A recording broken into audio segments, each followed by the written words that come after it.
بسم اللہ الرحمن الرحیم۔ رسول اللہ صلی اللہ علیہ وآلہ وسلم نے چند لوگوں کو کچھ عطیہ دیا اور سعد وہاں موجود تھے۔ وہ کہتے ہیں کہ رسول اللہ صلی اللہ علیہ وآلہ وسلم نے ان میں سے ایک شخص کو کچھ نہ دیا، حالانکہ وہ ان میں مجھے سب سے زیادہ پسند تھا۔ میں نے کہا، حضور آپ نے فلاں کو کچھ نہ دیا، حالانکہ میں اسے مومن گمان کرتا ہوں۔ آپ صلی اللہ علیہ وآلہ وسلم نے فرمایا، مومن یا مسلمان؟ میں تھوڑی دیر چپ رہ کر پھر پہلی بات دہرانے لگا۔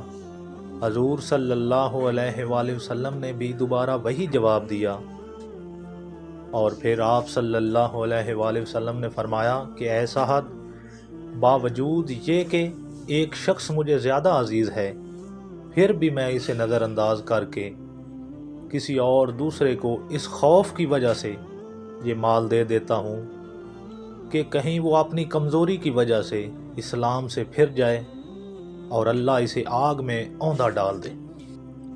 اس حدیث کو یونس، سہل، معمر اور زہری کے بھتیجے عبداللہ نے زہری سے روایت کیا ہے۔